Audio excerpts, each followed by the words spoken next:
In the shadows of a Wyoming saloon, a kind-hearted barmaid's secret act of compassion toward a mysterious orphan boy attracts the deadly attention of 4 notorious outlaws riding into town.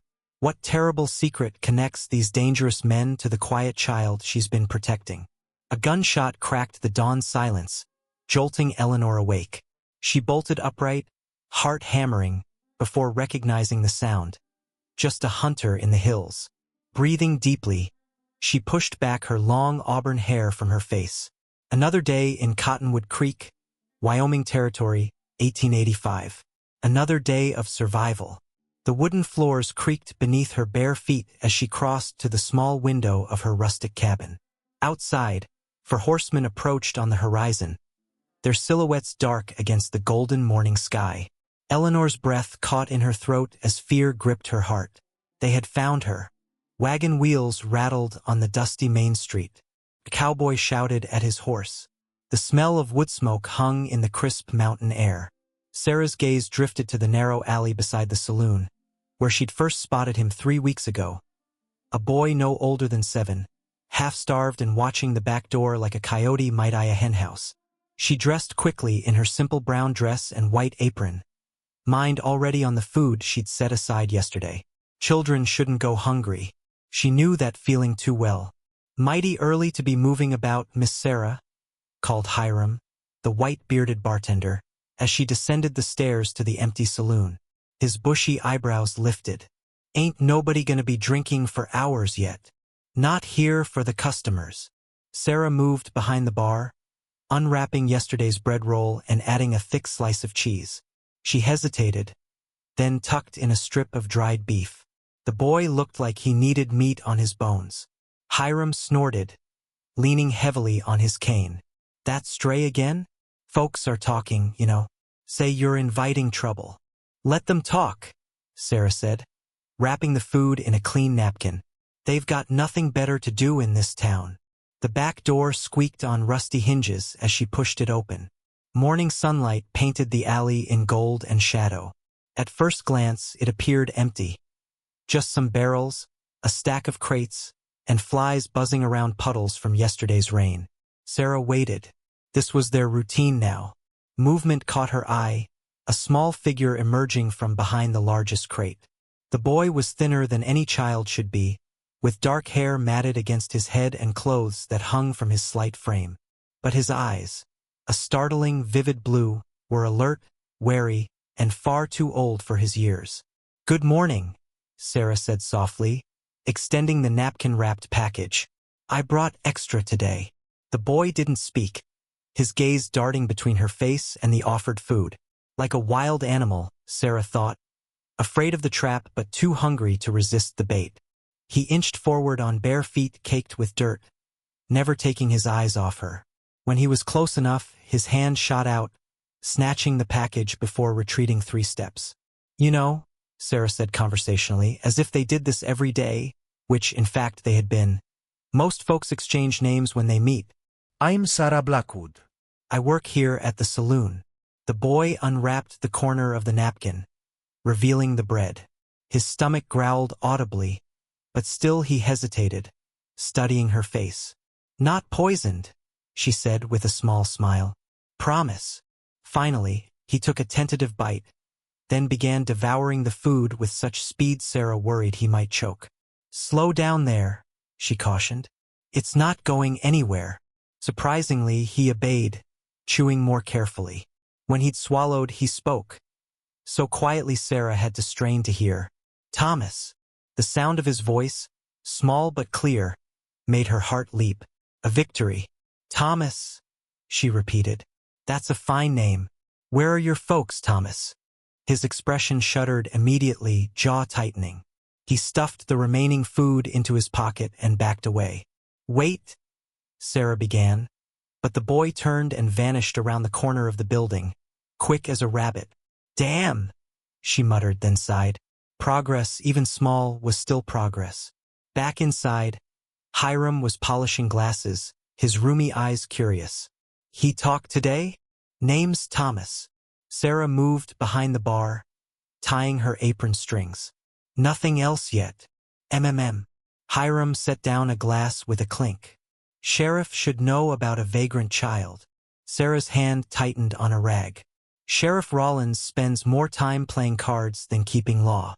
Besides, she added quietly, some orphanages are worse than the streets. Memories flashed. St. Agnes Home for Girls, the switch across her palms, the locked closet, the hunger. She'd escaped at 15, found work in a Chicago restaurant before heading west. Freedom, however meager, had saved her. The front door banged open, making them both jump. Henderson, the telegraph operator, burst in, his normally tidy appearance disheveled, eyes wide with excitement. "You ain't gonna believe the wire I just got," he announced, mopping his brow with a handkerchief. "The Morton gang was spotted crossing into Wyoming yesterday. Word is they're headed this way." Sarah's blood turned to ice. The Morton gang? Here? Why would they bother with a small place like Cottonwood? Henderson shrugged, clearly enjoying being the bearer of dramatic news. "Who knows why outlaws do anything? But I thought folks should be warned." He leaned across the bar. "Four of the meanest brothers ever to terrorize the territories. They say Jeremiah Morton's face is split by a scar from a woman who crossed him years back. He's been hunting her ever since." The room seemed to tilt beneath Sarah's feet. A roaring filled her ears. "You all right, Miss Sarah?" Hiram asked, frowning. Gone white as a sheet. She forced herself to nod, fingers gripping the edge of the bar. "Just surprising news." "Well, I'm off to spread the word," Henderson declared, heading for the door. "Marshal Davis has been notified, but he's 2 days' ride from here." As the door swung shut behind him, Hiram muttered, "Damn fool seems happy about bringing trouble to our doorstep." But Sarah barely heard him. Her mind raced with calculations, how quickly she could pack, how much money she had saved, where she might go this time. After 4 years of peace in Cottonwood Creek, she'd grown careless, comfortable. She'd stopped looking over her shoulder. And now, "Miss Sarah," Hiram's voice broke through her thoughts. "You sure you're all right?" She met his concerned gaze and made a split-second decision. "Hiram, there's something I need to tell you. Something about who I was before I came here." The old bartender's expression softened as he set down the glass he'd been polishing. "Figured you were running from something.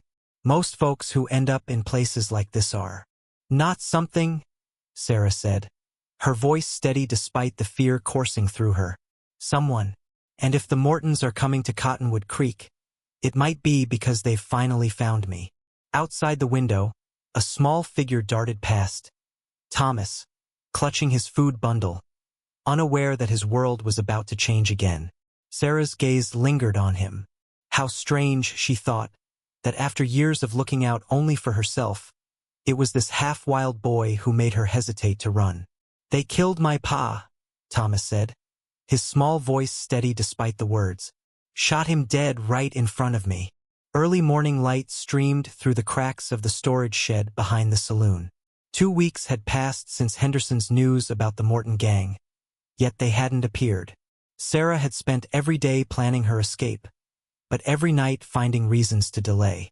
Now she sat on an upturned barrel, watching Thomas devour a bowl of porridge. It had taken days of coaxing, but he'd finally agreed to eat at a proper table rather than scurrying off with wrapped food. And today, unexpectedly, he'd started talking. "Your father," Sarah repeated carefully. "When did this happen?" Thomas scraped the last bit of porridge from the bowl. "Winter. We had a farm north of here. 3 men came saying Pa owed them money." His blue eyes clouded with memory. "Pa said he didn't." There was shouting, then shooting. Sarah's chest tightened. "What about your mother?" "Died when I was little." He shrugged with the forced indifference of a child who'd learned to hide pain. "Pa said she's in heaven."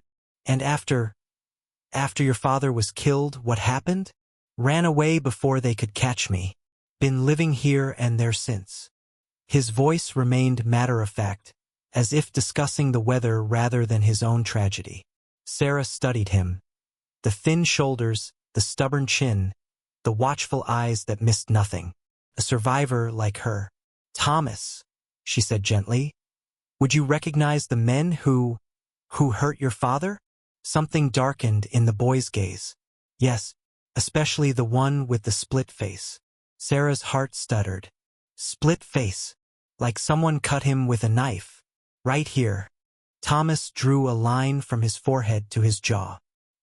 He was the one who pulled the trigger. Jeremiah Morton. Sarah's hand trembled as she took Thomas's empty bowl. Why? He asked suddenly. Why what? Why do you feed me? Nobody else does. The simple question caught her off guard. Because, she started, then hesitated. Because I know what it's like to be hungry and alone. Thomas considered this, then nodded, apparently satisfied. They're looking for you, aren't they? The men who killed Pa. Sarah stiffened. What makes you say that? Heard folks talking.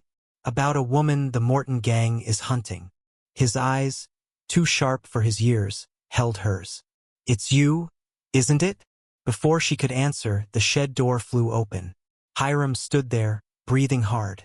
They're here, he gasped. Four riders just pulled up in front of the saloon. Morton gang. Sure as hell. Fear crashed through Sarah like a wave. Too late to run. Too late to hide. Thomas slid from his seat, moving to stand beside her, his small hand finding hers. What will you do? Sarah looked down at their joined hands. His dirty and calloused, hers worn from years of work.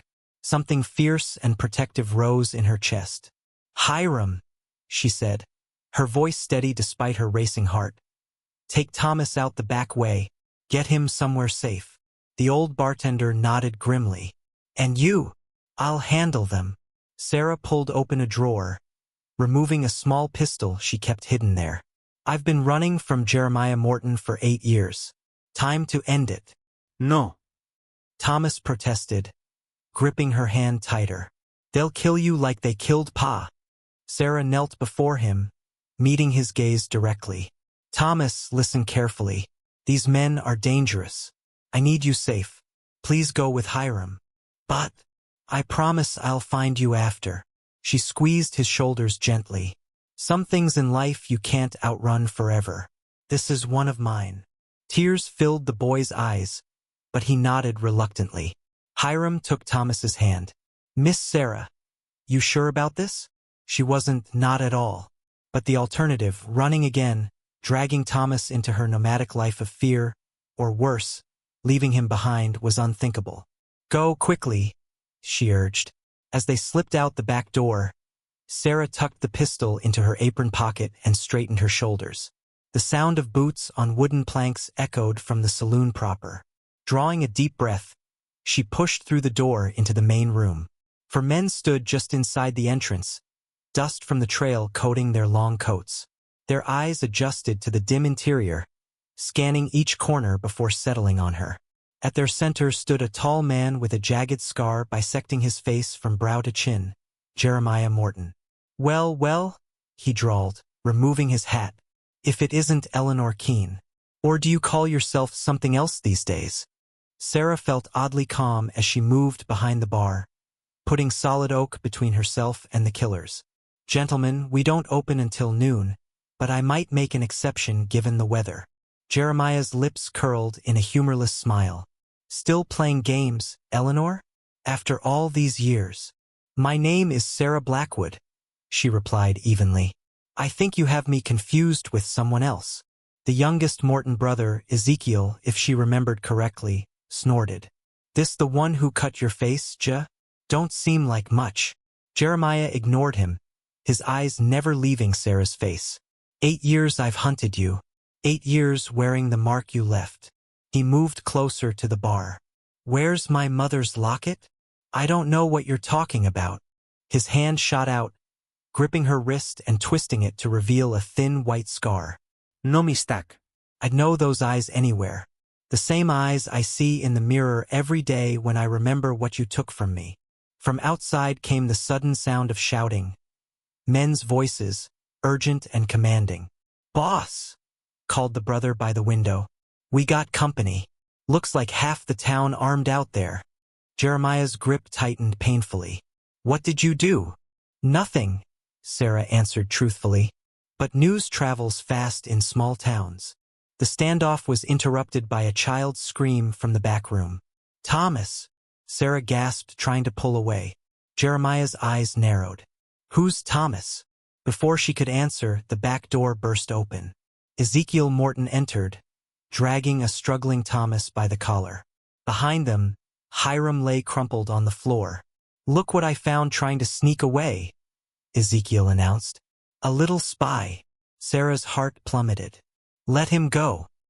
He has nothing to do with this." Jeremiah studied the boy, then Sarah, a slow smile spreading across his scarred face. "Well now, seems you've been busy these past years, Eleanor." He turned to Thomas. "What's your name, boy?" Thomas stopped struggling, his blue eyes burning with hatred. "Thomas Miller, and I know who you are. You killed my pa." Confusion flashed across Jeremiah's features. "Miller? Up north." He looked at his youngest brother. "Wasn't that the farmer who wouldn't sell his land?" Ezekiel finished. "Yeah, that was us." "Let the boy go," Sarah pleaded. "Your quarrel is with me." Jeremiah's attention returned to her, a calculating look in his eyes. "Seems we're at an impasse. You have something I want, and now," his gaze shifted to Thomas, "I have something you want." The front doors of the saloon crashed open. Marshal Davis stood framed in the doorway, rifle raised, flanked by several armed townsmen. "Drop your weapons, Morton," the marshal commanded. "You're surrounded." For a heartbeat, no one moved. Then Jeremiah yanked Sarah against him, pressing a pistol to her temple. "Here's how this is going to play out," he called to the marshal. "My brothers and I are leaving with the woman. Anyone tries to stop us, she dies first, then the boy." Sarah caught Thomas's terrified gaze across the room. Something passed between them, understanding, resolve. "Wait," she said loudly. "There's another way." She looked directly at Jeremiah. "Let Thomas go, and I'll tell you where to find your mother's locket. It's worth more than you know." Curiosity flickered in Jeremiah's eyes. "Where?" "Not until the boy is safely with the marshal." A tense silence fell as Jeremiah weighed his options. Finally, he nodded to Ezekiel. "Let the brat go." The moment Thomas was released, he ran. Not to the marshal as expected, but straight to Sarah, throwing his arms around her waist despite Jeremiah's grip on her. "Brave boy," Jeremiah mocked. "Now, Eleanor, about that locket." Sarah looked down at Thomas, then back to the scarred face of the man who'd haunted her nightmares for 8 years.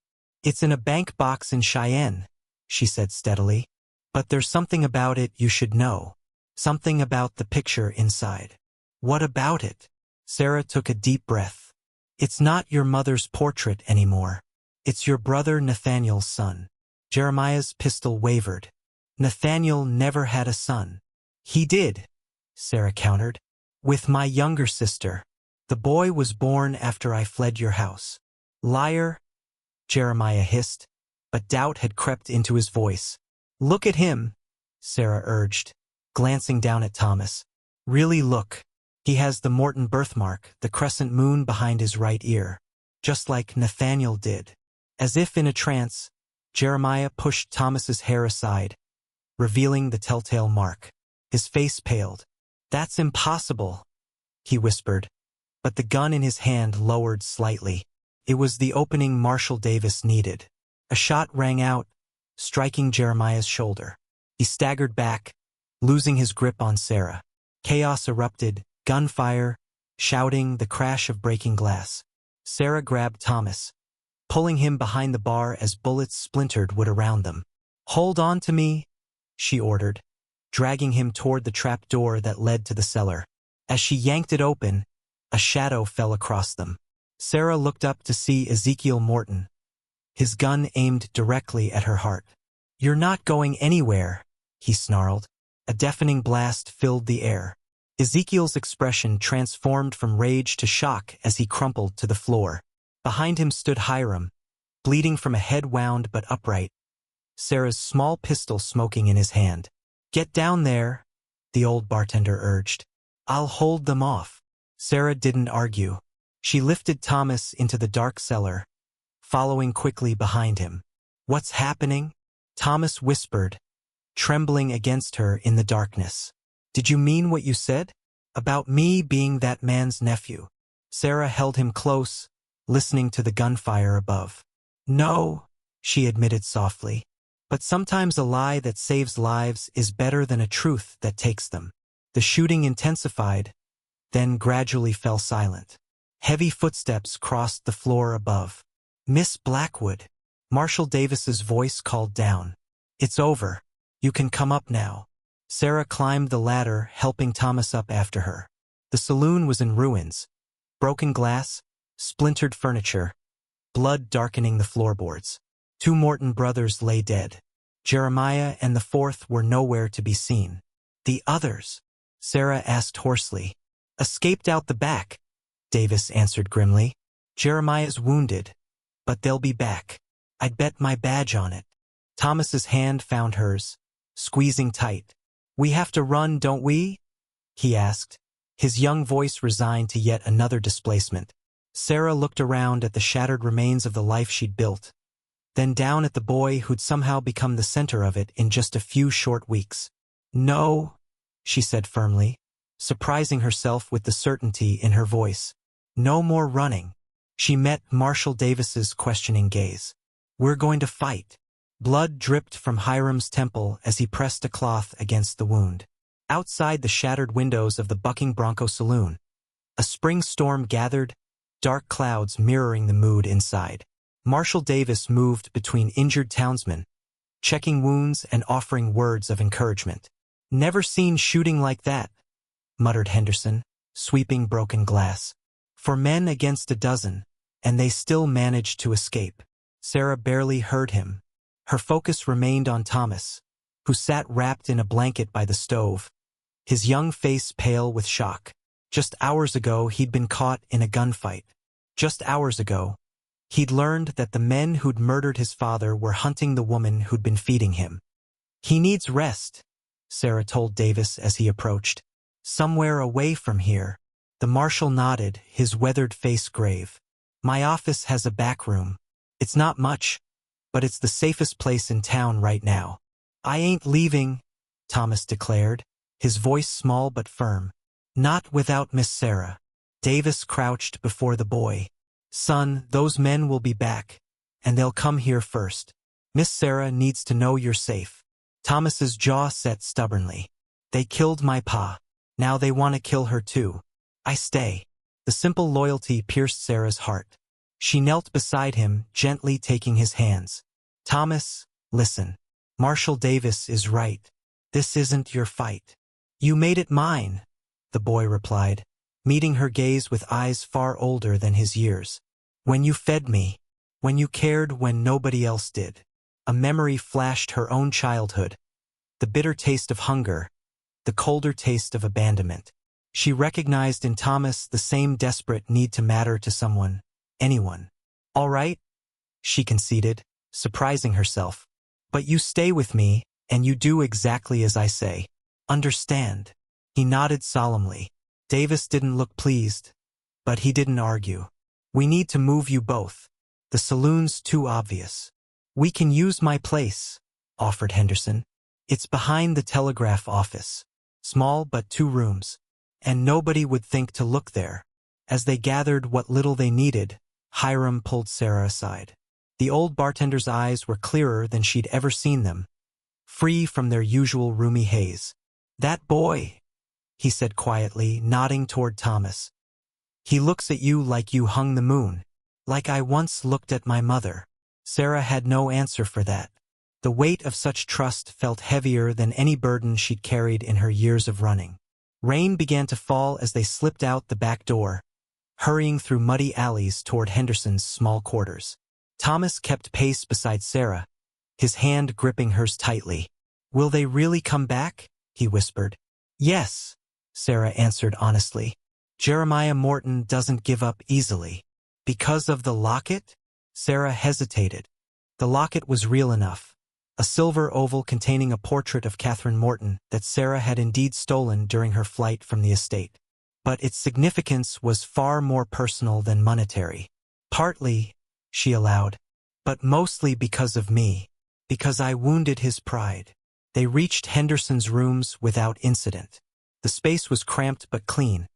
A small sitting area with a wood stove, a tiny bedroom, shelves crammed with books.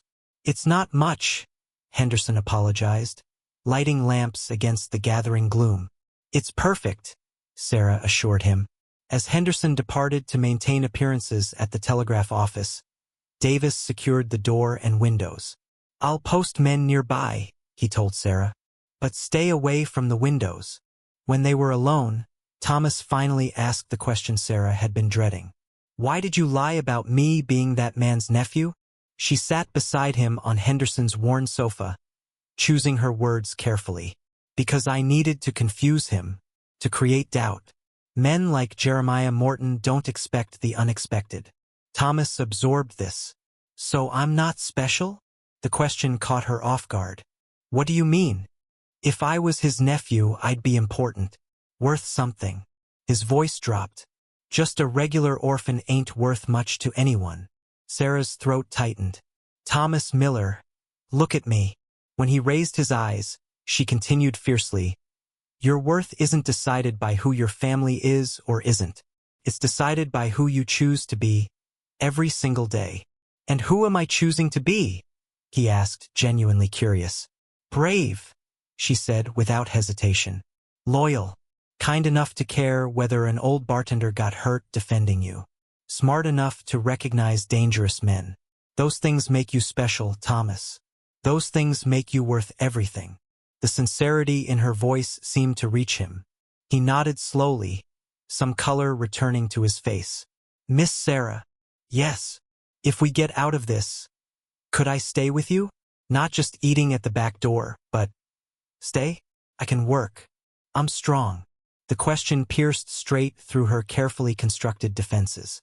For 8 years, she'd avoided attachments, knowing they made running harder. Yet here was this boy offering a different kind of future, one where she stopped running altogether. Before she could answer, a sharp rap at the door startled them both. Davis entered, his expression grim. "Spotted fresh tracks heading north," he reported. "2 horses moving fast. Could be Jeremiah and Luke." "You think they've left?" Sarah asked skeptically. Davis shook his head. "More likely gathering reinforcements. Word is the Morton gang has friends in the mining camps north of here." The implications settled heavily. A day, maybe 2, before they returned with greater numbers. Against which Cottonwood Creek had a part-time sheriff who preferred cards to confrontation, a traveling marshal, and a handful of townsmen with hunting rifles. "We need to prepare," Davis continued. "Teach folks to shoot straight, set up defenses. Or," Sarah suggested quietly, "Thomas and I could leave, draw them away from town." Davis's face hardened. "Running again, Miss Blackwood?" "Being practical," she countered. "This isn't Cottonwood Creek's fight. It became our fight when they shot up our saloon and wounded our people," Davis replied firmly. "Besides, how far do you think you'd get with a child? Jeremiah would hunt you down within days." He was right, and Sarah knew it. The pattern of running, hiding, being found, running again, it couldn't continue forever, especially not with Thomas. "There's another option," Davis said after a moment. "Something Jeremiah wouldn't expect." "What's that?" Sarah asked warily. "We take the fight to him." Thomas, who had been listening intently, perked up. "Like an ambush?" Davis nodded. "Exactly like that. Instead of waiting for him to attack with reinforcements, we find him first. Tonight." The boldness of the plan startled Sarah. "Just the 2 of us?" "3, Thomas interjected. "I'm coming too." "Absolutely not," Sarah and Davis said in unison. But the boy stood his ground. "I know what he looks like. I can track better than most men had to survive after Pa died. And," he hesitated, then squared his shoulders, "and I have a right. He killed my family. Now he wants to kill my friend." The word seemed inadequate for what they'd become to each other, but neither corrected it. Davis studied Thomas thoughtfully. "The boy has a point about tracking. And we'd need to move fast, travel light. He's 7 years old, Sarah protested. Almost 8, Thomas countered. Old enough to load a rifle, Davis observed. Old enough to have survived on his own for months.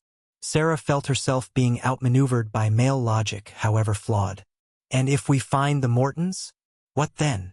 Davis's expression grew solemn. Then justice is served. One way or another. As the storm intensified outside, the 3 unlikely allies formed their plan. North toward the mining camps under cover of darkness. Find the Mortons before they gathered reinforcements. End the threat once and for all. By midnight, they were ready. Davis with his rifle, Sarah with her small pistol, Thomas with a determined glint in his eye and knowledge of the mountain paths no map could provide. Before they left Henderson's quarters, Sarah pulled Thomas aside. About your question earlier, she said softly. If we get through this, yes, you can stay with me, for as long as you want. The smile that bloomed across his face outshone the lightning flashing beyond the windows. A promise of something beyond survival. Something like home. They went this way, Thomas whispered, crouching to examine crushed foliage barely visible in the pre-dawn light. 2 horses, one limping. The wounded ones leaving a deeper print on the right side. Marshal Davis nodded appreciatively. The boy knows his tracking. Rain had given way to mist that clung to the pines and aspens flanking the narrow mountain trail. They'd been traveling for hours, following the faint trail left by Jeremiah and Luke Morton as they fled north from Cottonwood Creek. Sarah watched Thomas with a mixture of pride and concern. The boy moved through the wilderness with the quiet confidence of someone raised in its shadows. Each time he proved Davis right about his tracking skills, the marshal shot Sarah a look that clearly said, "Told you so." "How much further to the mining camps?" Sarah asked, keeping her voice low despite the empty forest around them. 3-4 hours if we keep this pace, Davis replied, scanning the ridgeline above. Rough country ahead. Thomas rose from his examination of the tracks. They stopped here. See, he pointed to circular depressions in the soft earth. Dismounted. Talked a while, judging by these boot prints going back and forth. Arguing, maybe, Davis mused, disagreeing about their next move. Sarah studied the area. Could they have split up? Let's see. Thomas moved in a widening circle, eyes fixed on the ground. Suddenly he froze.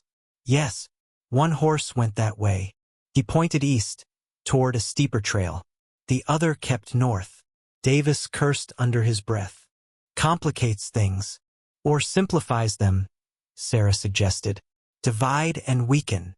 The marshal considered this. Which track is fresher, son? Thomas examined both trails carefully. The northern one. And it's the limping horse, Jeremiah's, most likely, since he was wounded. Then we follow Jeremiah, Davis decided. He's the head of the snake. They continued through thinning mist as dawn strengthened around them. The trail climbed steadily, skirting steep drops where mountain slopes fell away to rocky valleys below. Sarah's city-bred legs ached with the effort, but she pressed on without complaint. Near a stream crossing, Davis raised his hand, signaling a halt. Listen, he whispered. At first, Sarah heard nothing beyond water rushing over stone. Then, faintly, the rhythmic thud of an axe striking wood. Woodcutter? She suggested. Davis shook his head. This far out? Not likely. He turned to Thomas. You stay with Miss Sarah. I'm going to scout ahead. No, Thomas protested. I'm the tracker. I should go. Thomas, Sarah began. He's right, Davis interrupted. The boy moves quieter than either of us, and he knows what he's looking for. He fixed Thomas with a stern look. But you look only. If you spot Morton, you come straight back. Understood. Thomas nodded solemnly. We'll wait here, Davis continued. If you're not back in 10 minutes, we'll come after you. Be careful. They watched as Thomas slipped into the underbrush with barely a sound, moving toward the source of the chopping. You think this is wise? Sarah asked quietly. Not particularly, Davis admitted. But that boy has survived worse than this reconnaissance. He's tougher than he looks. He shouldn't have to be, Sarah said, a trace of bitterness in her voice. Davis studied her thoughtfully. No, he shouldn't. Neither should you have had to run for 8 years. But here we are, making the best of what life's dealt us. 5 minutes passed in tense silence.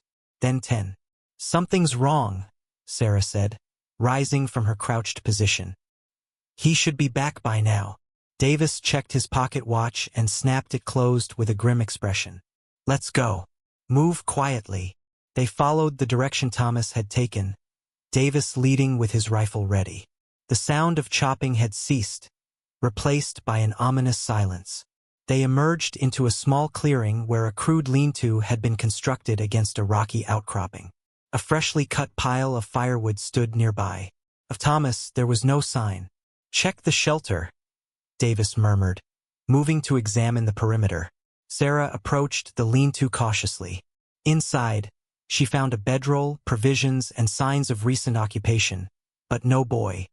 His horse is here, Davis called softly from the edge of the clearing. Jeremiah's definitely been here. Fear clutched at Sarah's throat. Thomas, she called, abandoning caution. Thomas, where are you? Miss Sarah. The response came from above. They both looked up to see Thomas perched in a pine tree overlooking the clearing, grinning triumphantly. What are you doing up there? Sarah demanded as he scrambled down with monkey-like agility. Keeping watch, Thomas explained. It's Morton's camp all right, but he's gone. Packed up most of his things about an hour ago, I'd guess. Gone where? Davis asked sharply. Thomas pointed north. That way, but there's something else. He reached into his pocket and withdrew a folded piece of paper. Found this pinned to a tree with a hunting knife.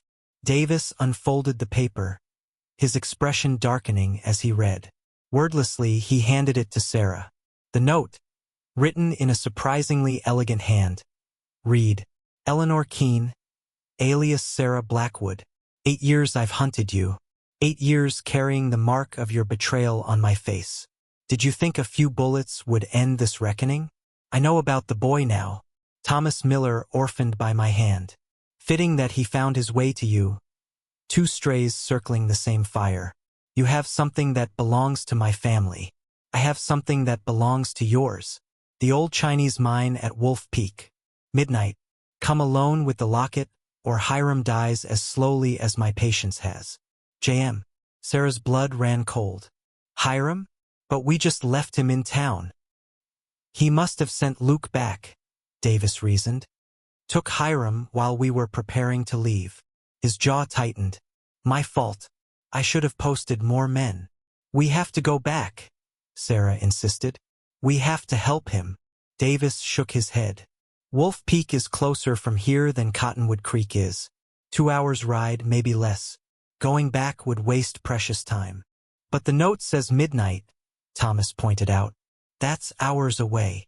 Time enough to set a trap, Davis said grimly. Or walk into one, Sarah countered. He's expecting me to come alone. And if you do, you'll die, Davis stated flatly. Along with Hiram, most likely. Sarah knew he was right. Jeremiah's thirst for vengeance wouldn't be satisfied with just the locket. He wanted her to suffer first, to beg, perhaps even to watch as he killed those she cared about. Wolf Peak, she murmured, trying to recall what she knew of the area. The old Chinese mine was abandoned years ago, wasn't it? After the cave-in that killed those workers. Davis nodded. Locals say it's haunted. Nobody goes there anymore. Perfect place for an ambush, Thomas observed with a child's chilling pragmatism. They gathered what supplies they could from Jeremiah's abandoned camp and set off toward Wolf Peak. The terrain grew increasingly rugged, the trail narrowing as it wound between rocky cliffs. In places, they were forced to dismount and lead the horses along treacherous sections. By mid-afternoon, the distinctive formation of Wolf Peak loomed before them, a jagged crown of stone resembling a wolf's head in profile. At its base, barely visible among scrub growth, stood the collapsed entrance to the mine. We should scout the area, Davis suggested as they secured their horses in a sheltered gully. Find out what we're dealing with before dark. Sarah nodded, but her thoughts were with Hiram. The old bartender had become more than an employer over her 4 years in Cottonwood Creek. He'd become a friend, perhaps the closest thing to family she'd allowed herself since fleeing the Morton estate. He took Hiram because of me, she said quietly. Just like he killed Thomas's father. That's not on you, Davis insisted. Jeremiah Morton has left a trail of bodies across 3 territories. The man's a monster, plain and simple. A monster I created, Sarah replied, when I marked his face. Thomas, who had been scouting ahead, returned with news.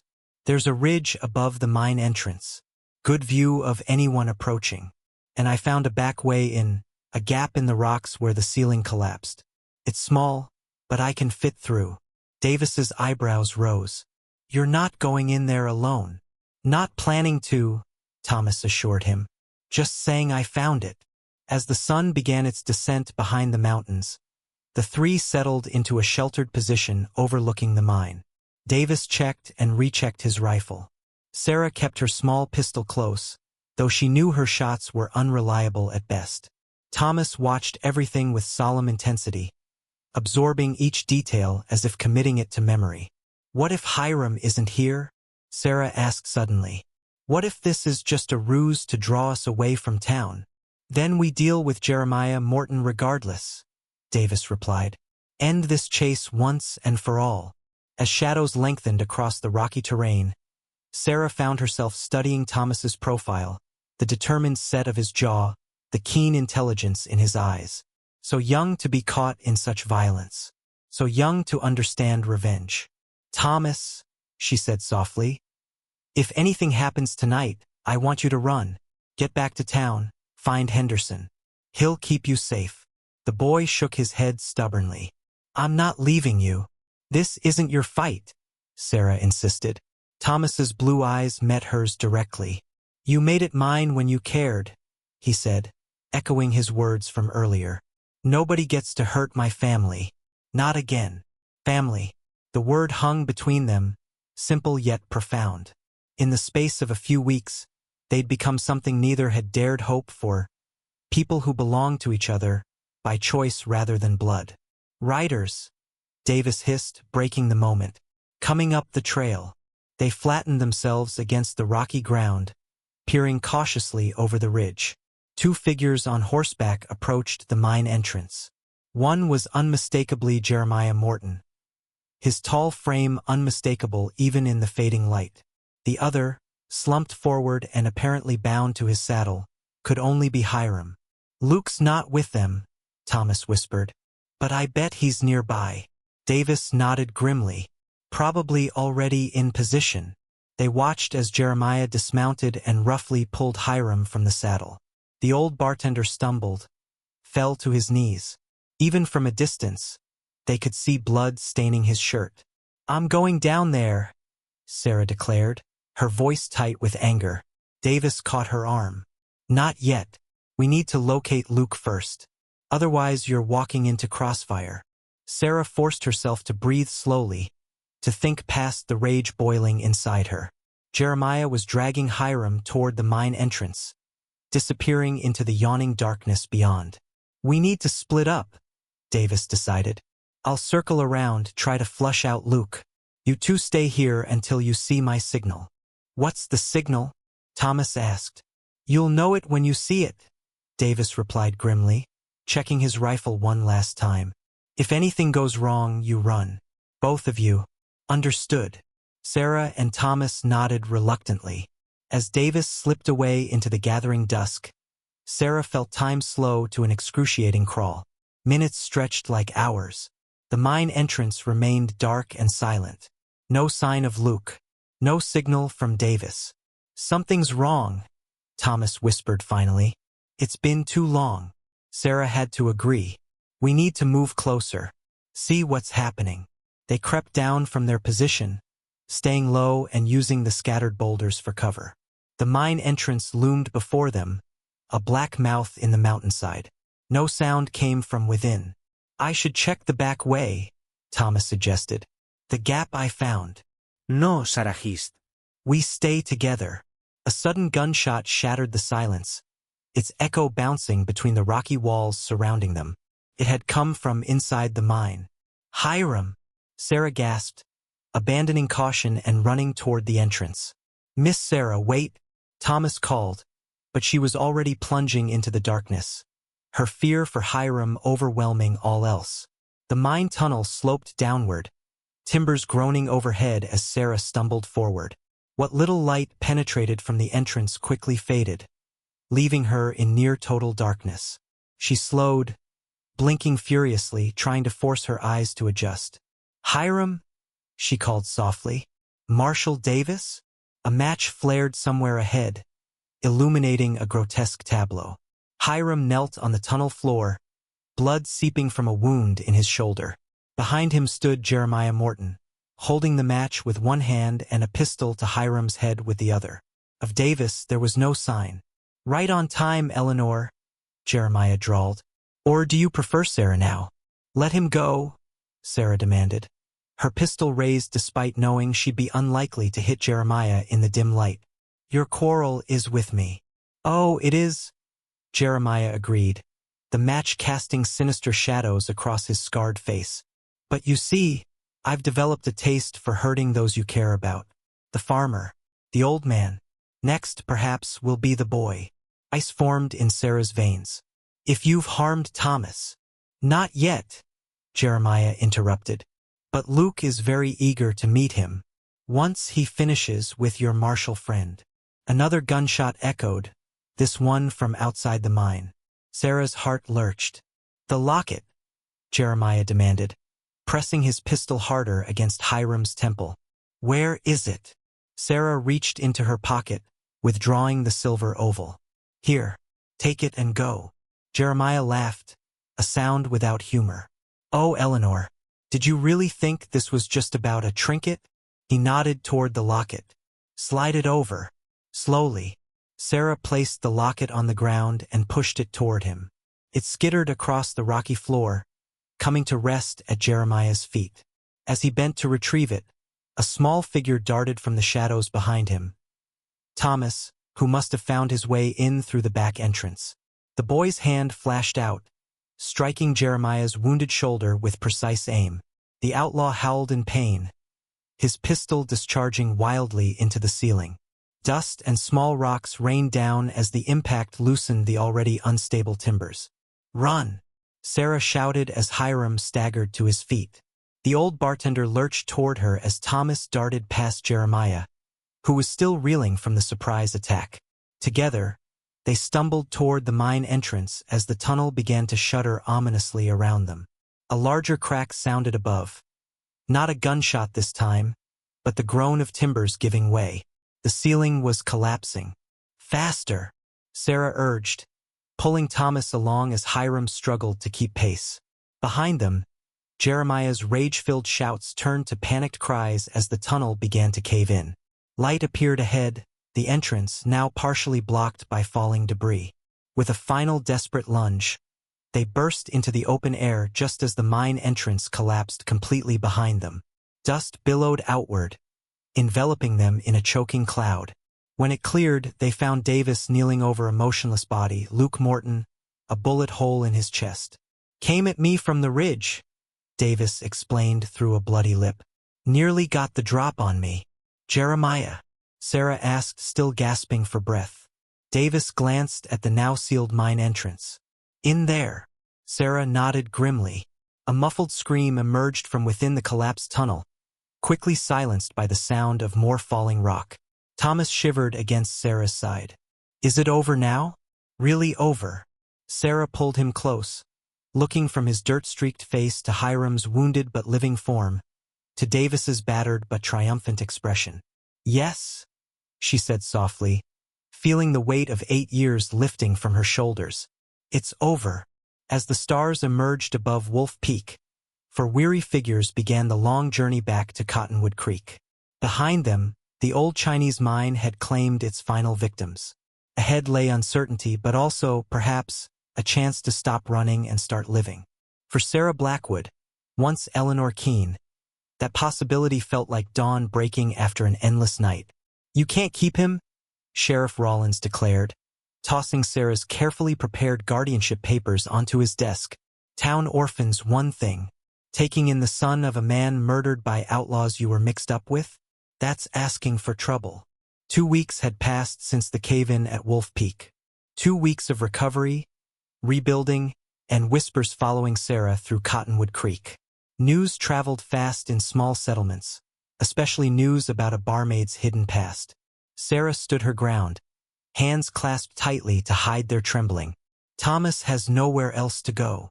Orphanage in Cheyenne would take him," Rollins countered, leaning back in his creaking chair. His pudgy fingers drummed against his vest. "Boy that age, strong and clever. They'd find him a placement quick enough." The mere mention of an orphanage sent ice through Sarah's veins. "No," she said firmly. "He stays with me." Across the sheriff's office, Thomas sat quietly on a wooden bench. Though he pretended to examine a wanted poster on the wall, Sarah knew he absorbed every word. A child who'd survived alone in the wilderness missed nothing. "Miss Blackwood," Rollins sighed, using her assumed name with obvious distaste. "Let's speak plainly. You've been lying about who you are for years. Eleanor Keene, wasn't it? Mixed up with the Morton gang somehow." "I was never mixed up with them," Sarah replied evenly. "I worked for their family. Jeremiah Morton attacked me. I defended myself and fled, marking a man's face for life in the process," Rollins observed. "Don't sound like no innocent housekeeper to me." Thomas slid off the bench and moved to Sarah's side, his small hand finding hers. The simple gesture of support steadied her. "Sheriff," she said, measuring each word, "I've lived in Cottonwood Creek for 4 years. In that time, have I ever caused trouble? Have I ever broken the law?" Rollins shifted uncomfortably. "Not that I know of." "Then why should my guardianship of Thomas be denied? He has no family. I have means to support him. We care for each other. Share." Nathaniel wasn't the only Morton who survived. Their mother, Catherine, is alive as well. They've been living in Canada under assumed names since Henry Morton's death. Thomas absorbed this, remembering the locket that had started everything, the portrait of Catherine Morton that Sarah had stolen all those years ago. Why come back now? With Jeremiah dead, they're safe. "That's the complicated part," Sarah replied. "Apparently, there's more to the Morton estate than anyone realized. Property, investments, business holdings, all tied up in legal knots after Henry's death and Jeremiah's criminal activities. With Jeremiah gone, Catherine wants to reclaim what's rightfully hers. But she needs witnesses, documentation. And you have some of that," Thomas guessed. Sarah nodded. "Letters. Papers I took the night I fled. I thought they might protect me if Jeremiah ever caught up to me. I never read them all. Just enough to know they were important." "So Nathaniel wants these papers?" "Yes. And in exchange, he's offering." Sarah took a deep breath. "A substantial sum. Enough to secure our future, Thomas. Enough that we'd never have to worry again." Thomas considered this. "Do you trust him?" "Not entirely," Sarah admitted, echoing Nathaniel's earlier words. "But Marshall Davis has been making inquiries. So far, Nathaniel's story checks out. Catherine Morton has indeed surfaced in Cheyenne, working with lawyers to reclaim the family holdings." "What if it's a trick?" Thomas pressed. "What if they're just like Jeremiah?" Sarah shook her head. "Nathaniel opposed his brother. That's why he died in that bank robbery. Jeremiah tried to have him killed when he threatened to expose the truth about Henry's death." Her expression grew distant. "Besides, I knew Nathaniel slightly during my time at the Morton estate. He was different." "Kinda." Thomas wasn't entirely convinced, but he trusted Sarah's judgment. She'd survived Jeremiah Morton's obsessive hunt for years. She wouldn't be easily deceived by another member of the same family. "Are you going to do it?" he asked. "Give him the papers?" Sarah met his gaze directly. "I want your opinion first. This affects both of us. Our family." The word family still sent a warm glow through Thomas's chest every time Sarah used it. To be consulted, to have his thoughts matter in such an adult decision. It granted him a dignity few children his age experienced.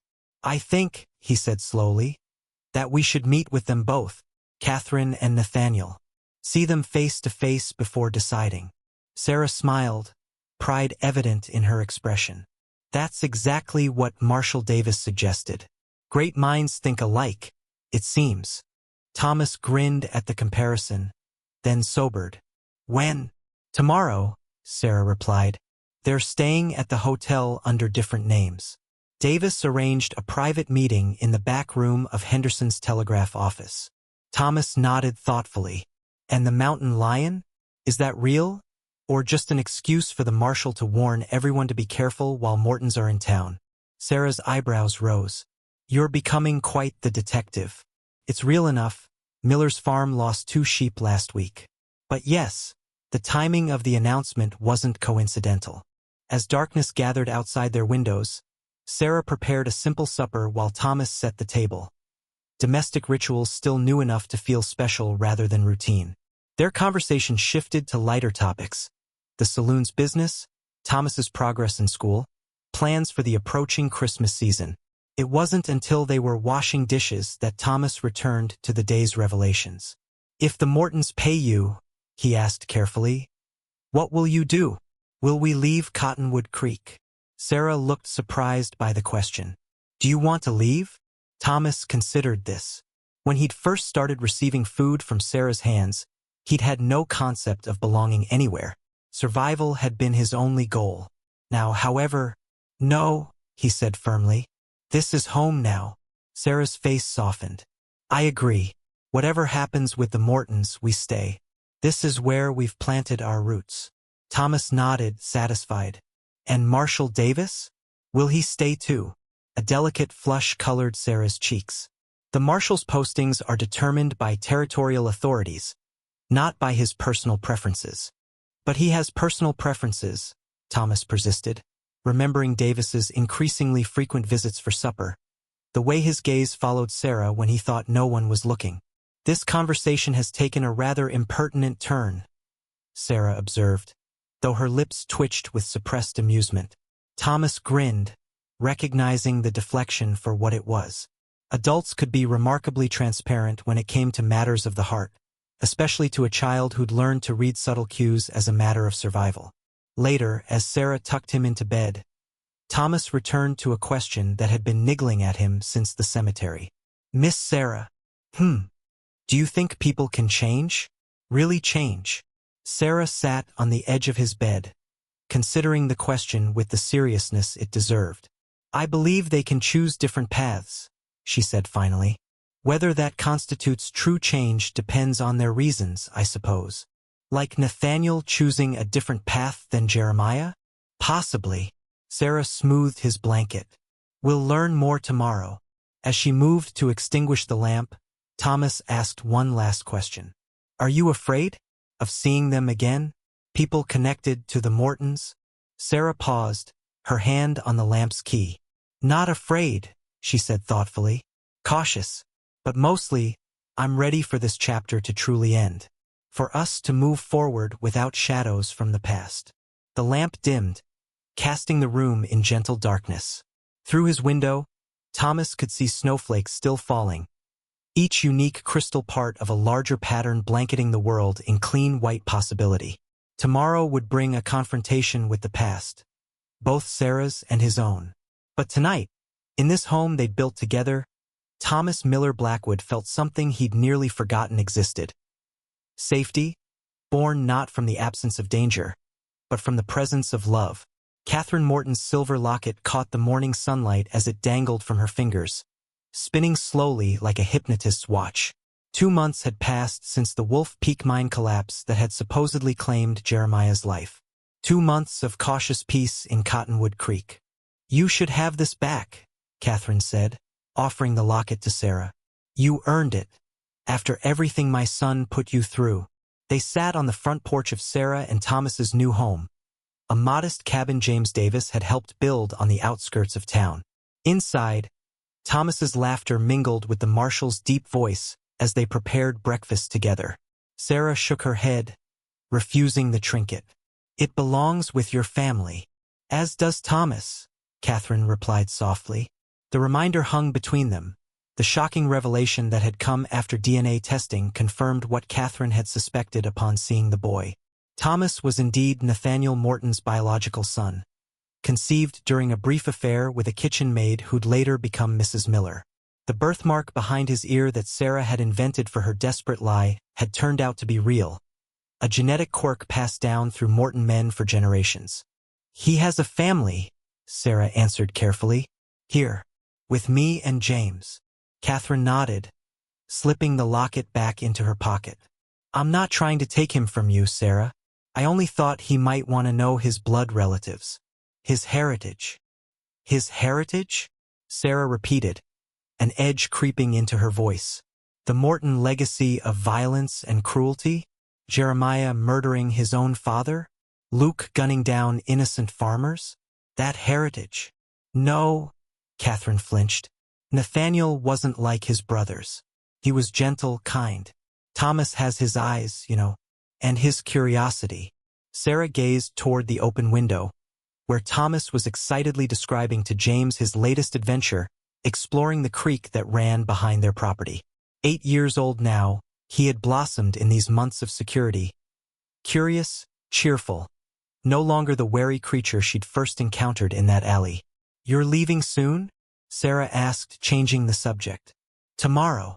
Catherine smoothed her skirts, finer quality than anything seen in Cottonwood Creek, a reminder of the wealth that had enabled her escape to Canada years ago. "My business in Cheyenne is finished. The courts have finally untangled the Morton estate. Most will go to victims of Jeremiah's crimes. And some to Thomas?" Sarah guessed shrewdly. Catherine smiled. "A trust. For his education when he's older. If he wants it." The cabin door opened as James emerged with 2 steaming cups of coffee. "Ladies," he greeted, handing them each a cup. "Beautiful morning." It was indeed. Wyoming summer in full glory, wildflowers dotting the meadow beyond their yard, mountains rising purple-blue against a cloudless sky. The kind of morning that made Sarah's years of running seem like a distant nightmare.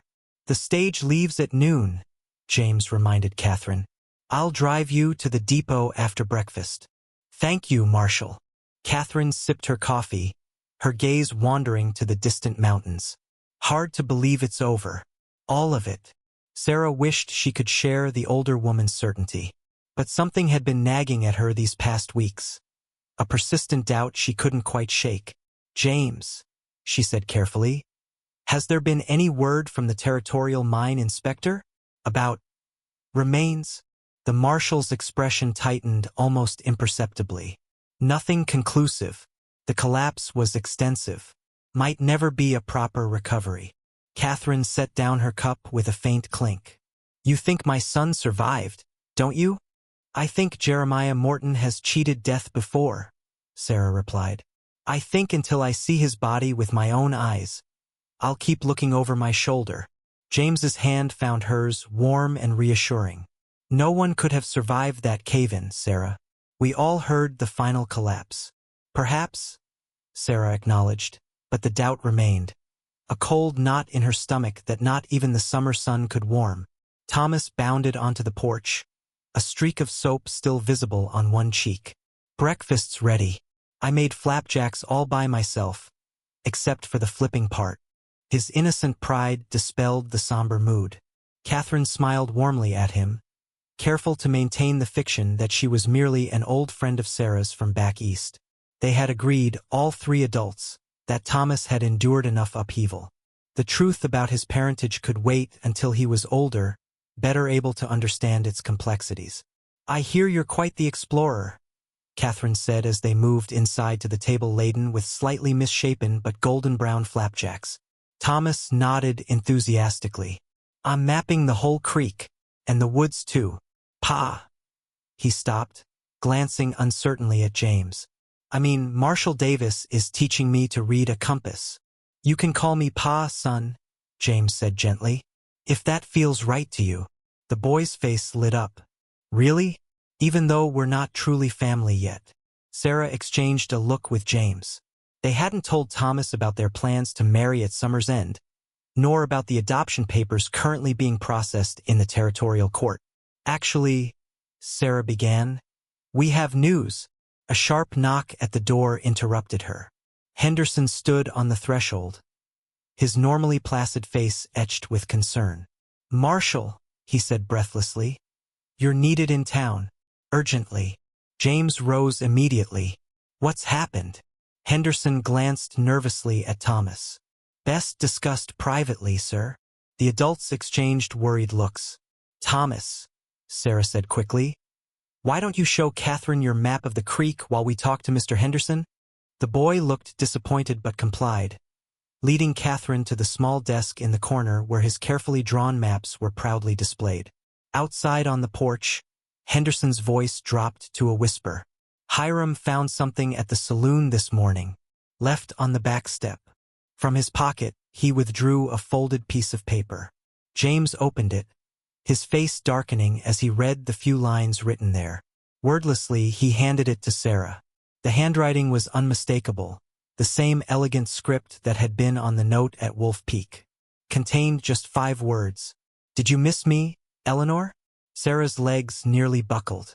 James caught her arm, steadying her. Could be a cruel joke, Henderson suggested without conviction. Someone who knows the story. It's not, Sarah replied, her voice hollow. He's alive.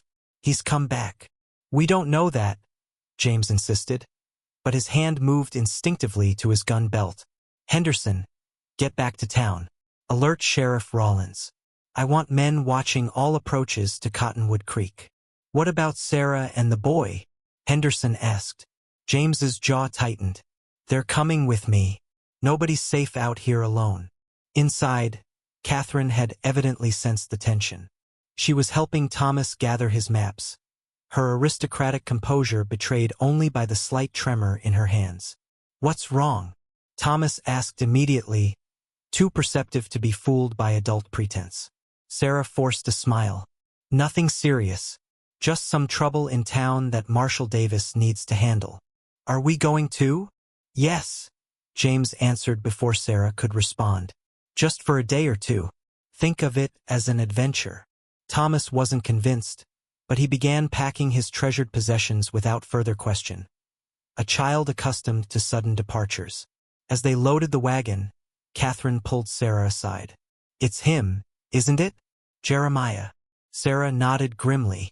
James thinks we'll be safer in town. You won't be safe anywhere, Catherine replied, her voice hard with certainty. Not while Jeremiah draws breath. His hatred is pathological. It consumes him.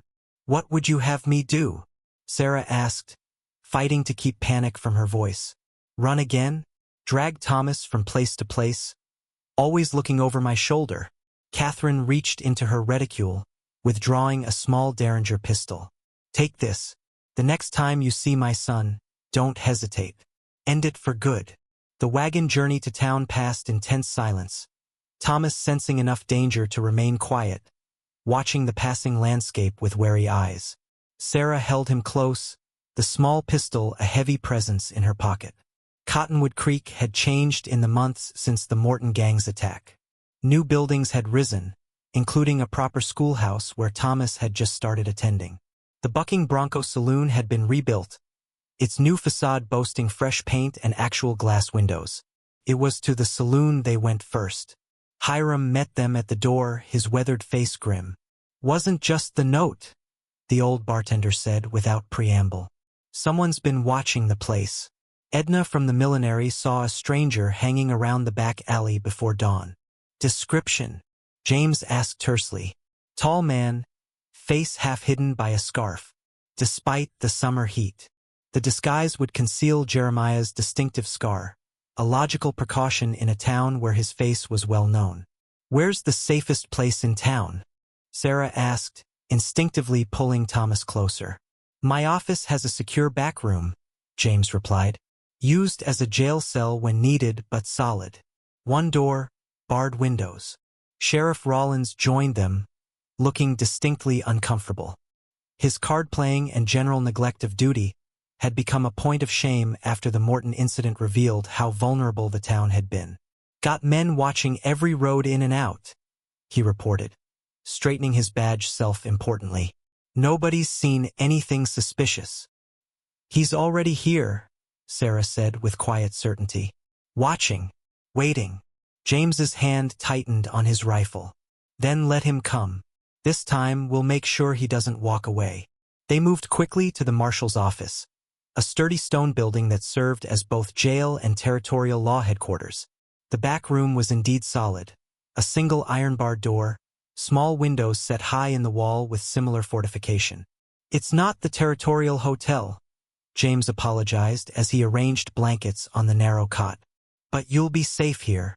Thomas explored the confined space with the adaptability of youth. "It's like a fort," he declared, finding an unexpected positive in their situation. "We can defend it against outlaws." The boy's resilience brought a lump to Sarah's throat. After everything he'd endured, he still found ways to transform fear into adventure. As evening approached, the town grew quiet. James positioned himself in the outer office, rifle across his lap, while Sheriff Rollins organized patrols of armed townsmen. Catherine had been escorted to the hotel, despite her protests that she should stay with Sarah and Thomas. "Try to sleep," Sarah urged Thomas as she tucked him into the cot. "Everything will look better in the morning." "Is the bad man really back?" Thomas asked, his voice small in the dimness. "The one with the scar?" Sarah hesitated, torn between protection and honesty. "We don't know for certain, but if he is, we're ready this time." Thomas nodded solemnly. "I'm not scared," he declared, though his hand clutched hers tightly. "Not when you and Pa are here." "Pa." The word came more naturally to him each time. Despite everything, Sarah smiled. Some bonds couldn't be broken, not even by the threat of violence. "Sleep now," she whispered, smoothing his hair. "I'll be right here." Hours passed. Thomas's breathing deepened into sleep. In the outer office, James maintained his vigilant watch.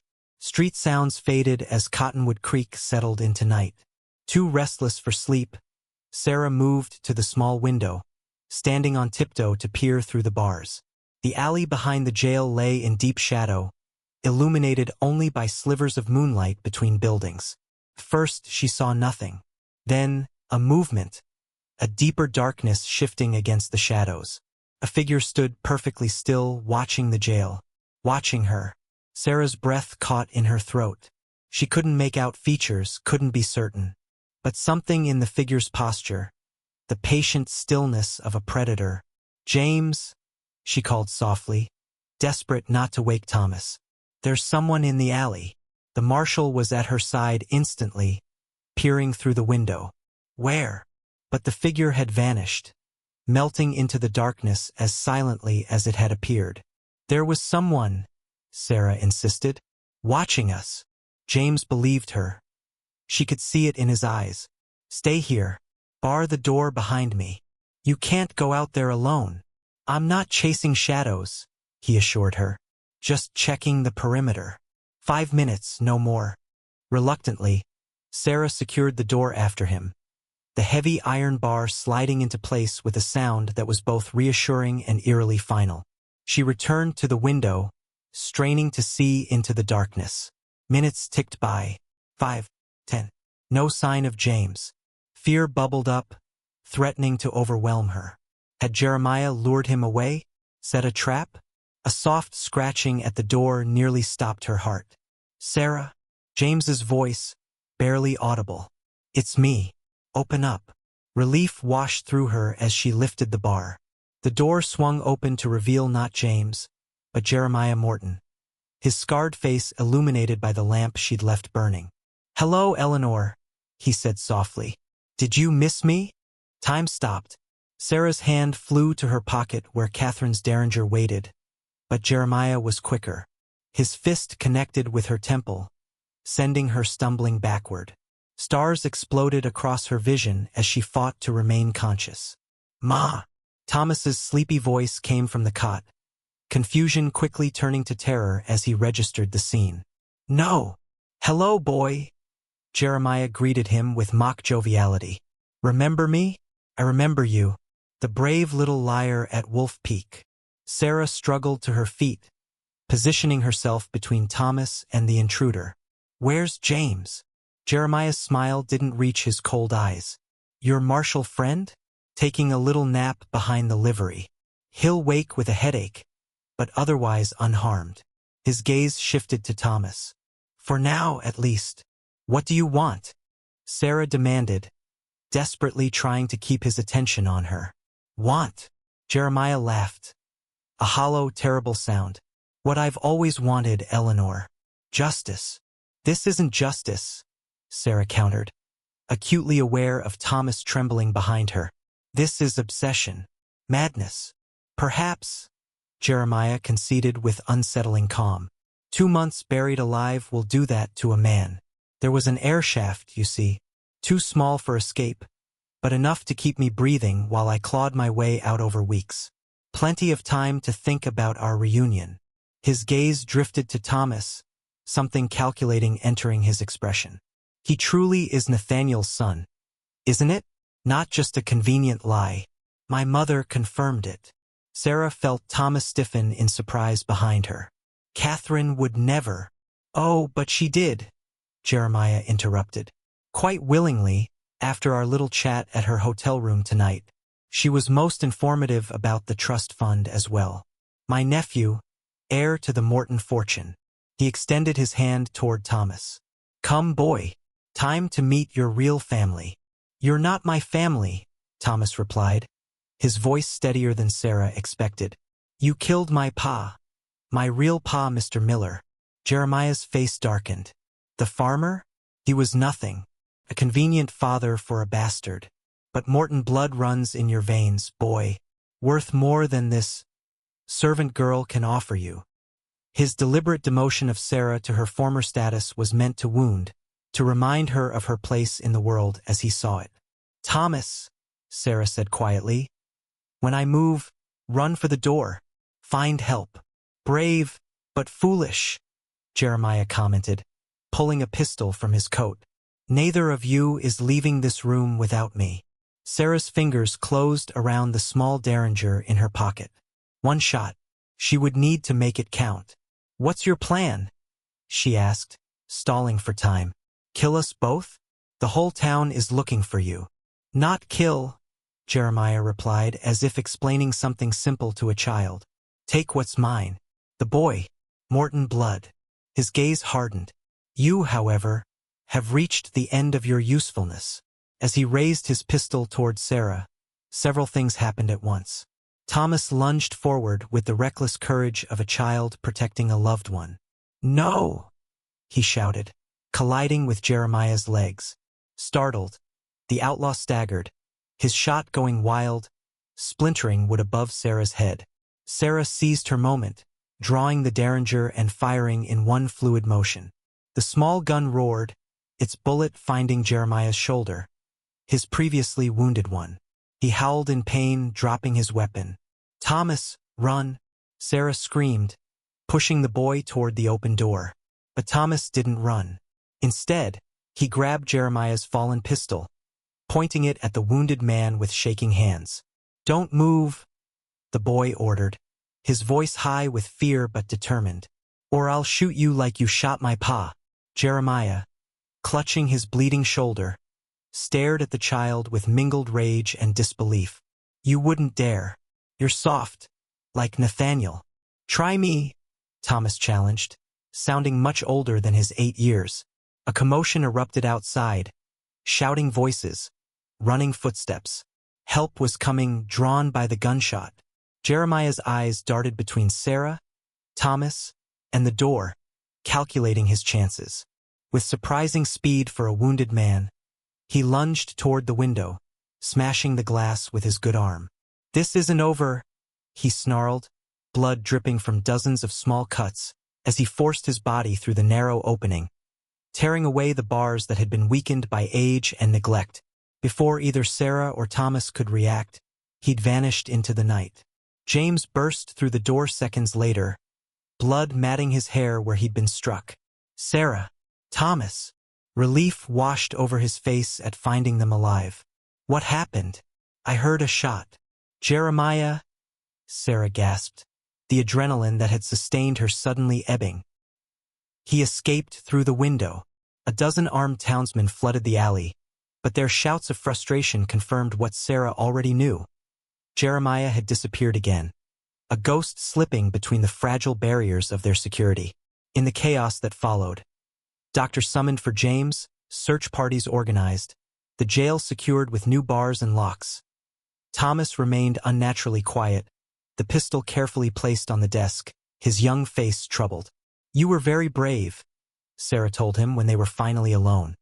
The marshal's office transformed into an armed camp with volunteers guarding every entrance. Thomas looked up at her, confusion in his eyes. He said, I'm a Morton. That my real father wasn't Mr. Miller at all. Is that true? The directness of the question caught Sarah off guard.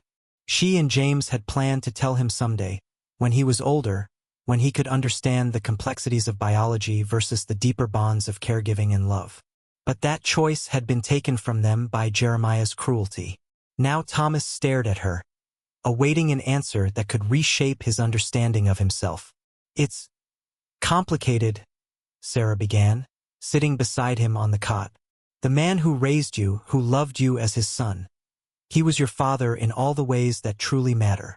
But not by blood, Thomas pressed, too perceptive to accept evasion. Sarah took a deep breath. No, not by blood. Your birth father was Nathaniel Morton, Jeremiah's brother. But he never knew about you, Thomas. And Mr. Miller chose you, loved you, raised you as his own. That makes him your real father. Thomas absorbed this, his young mind grappling with concepts many adults struggle to understand. Is that why you took me in? Because you knew? No, Sarah replied firmly. I had no idea when I first saw you in that alley. I fed you because you were hungry. I came to care for you because you were brave and kind and deserved to be loved. Nothing else mattered then. Nothing else matters now. The boy nodded slowly, processing. So the lady, Mrs. Morton, she's really my grandmother? Yes. But Thomas, this changes nothing about who you are or who you choose to become.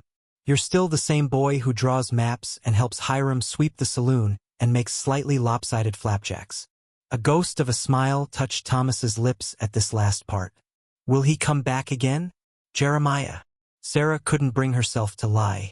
Probably. But next time we'll be better prepared. Dawn found Cottonwood Creek transformed. Armed men on rooftops, businesses closed, streets eerily empty. Catherine Morton, shaken but unharmed after her chat with Jeremiah, joined Sarah, Thomas, and James in the marshal's fortified office. I'm so sorry, she said, her aristocratic composure cracked by genuine remorse. He came to my room last night. I truly believed he'd come to reconcile, to accept that his vendetta had brought nothing but pain. Jeremiah doesn't want reconciliation, Sarah replied without rancor. He wants to destroy what he can't control. Catherine nodded sadly. And now he knows about Thomas, about the trust fund. I've put you all in even greater danger. James, his head bandaged but his resolve undiminished, outlined their options. The territorial governor has authorized a special posse. Jeremiah Morton is now wanted dead or alive with a substantial reward. Every lawman from here to Canada will be hunting him. That won't stop him, Catherine said quietly. Nothing will except. She didn't finish the sentence. She didn't need to. They all understood what Jeremiah's obsession would eventually require. We can't live like this, Sarah declared, watching Thomas trying to appear brave as he helped clean James's rifle. Waiting for him to strike again. Jumping at shadows. What do you suggest? James asked. Sarah met his gaze steadily. We draw him out. On our terms, not his. Catherine looked alarmed. You're proposing to use yourselves as bait? With Thomas in danger. Thomas will be safe, Sarah assured her. That's the first requirement of any plan. But Jeremiah won't stop coming for us. Better to choose the battlefield than wait for him to corner us again. To everyone's surprise, Thomas spoke up. I want to help. Absolutely not. All three adults responded in unison. The boy's chin lifted stubbornly. He's after me too now. Because of my blood. I should get a say. James studied him with a mixture of pride and concern. What are you thinking, son? He wants me to be a Morton, Thomas said simply. So let him think I'm choosing to be one. The plan took shape over the next hours, dangerous, desperate, but with the clarity that comes from having no better options. News would spread that Thomas, upon learning his true parentage, had chosen to leave with Catherine to claim his inheritance.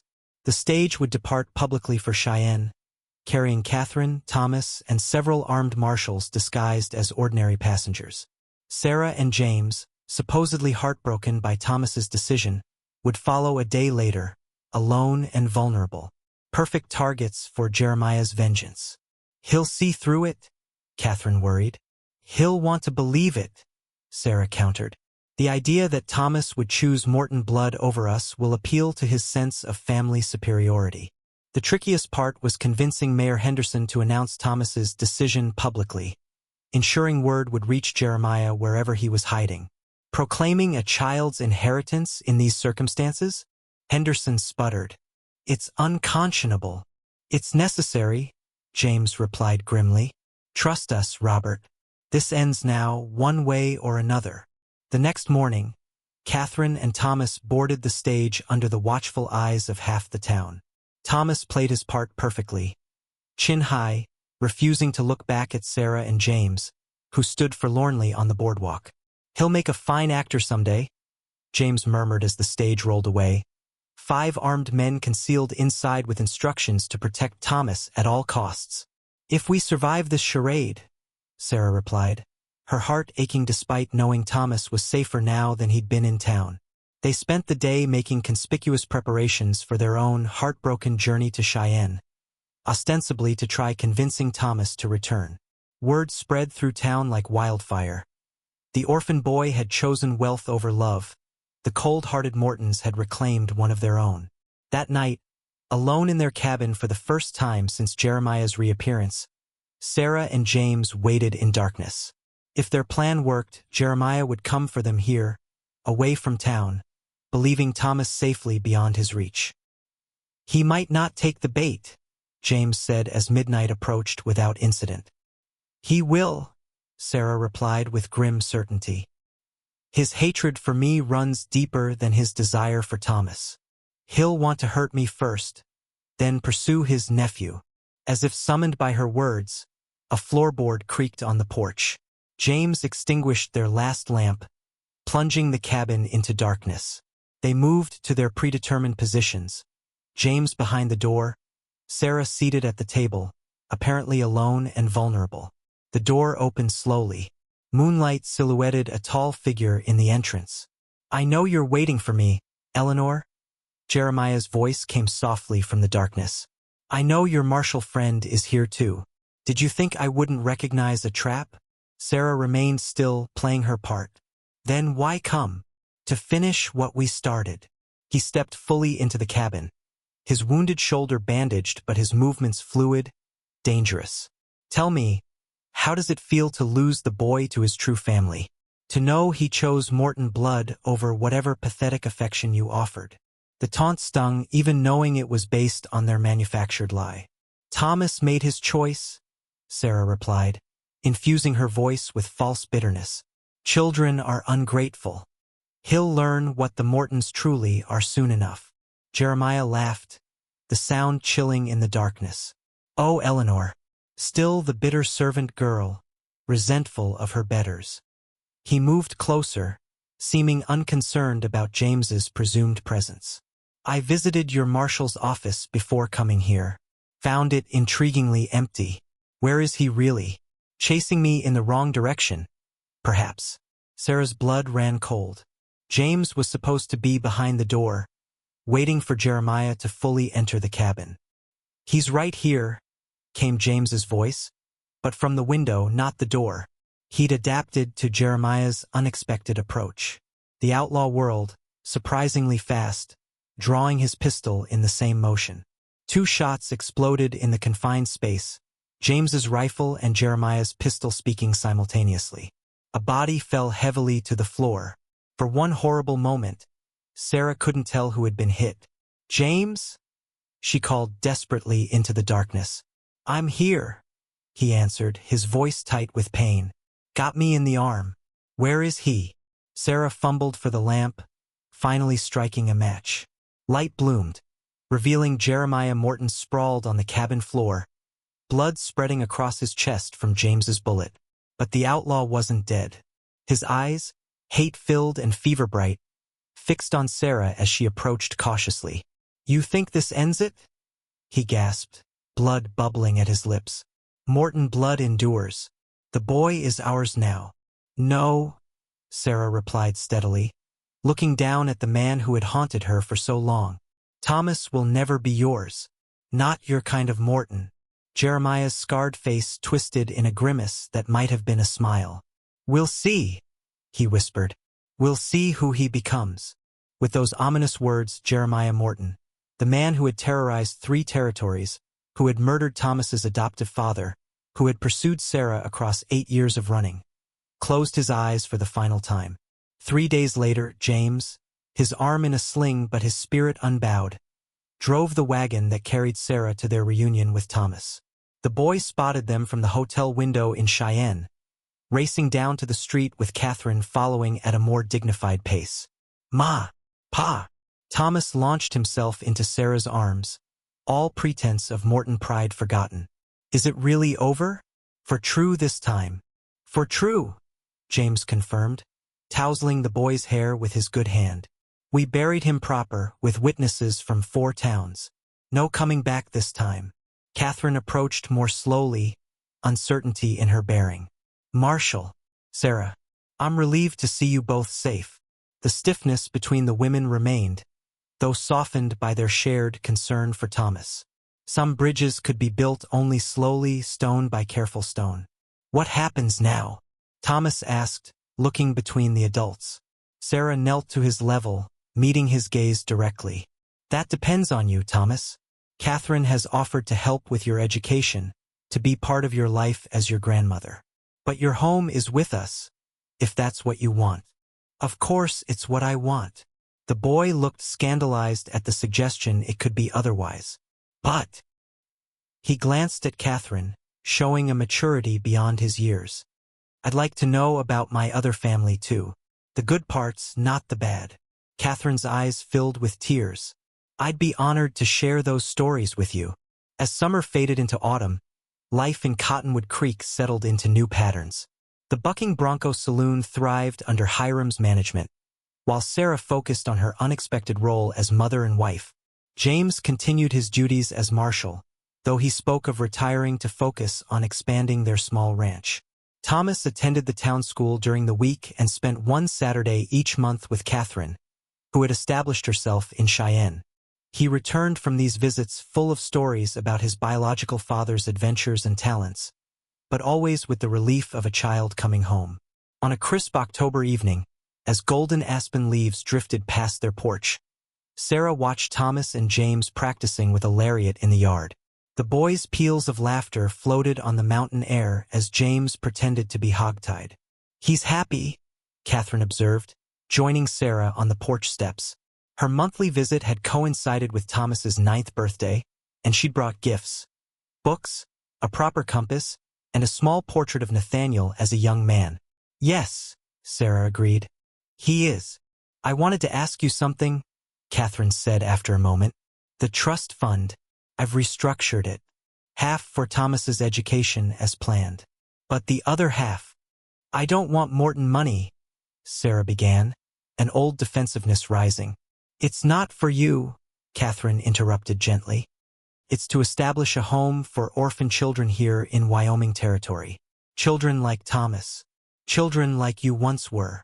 The unexpected proposal left Sarah speechless. "The papers need a name for the foundation," Catherine continued. "I thought perhaps the Sarah Blackwood Home for Children. Unless you'd prefer your birth name." "No," Sarah said quickly. "Sarah Blackwood is who I chose to be. Who I am." Catherine nodded, understanding in her eyes. "Sometimes the family we choose matters more than the one we're born to."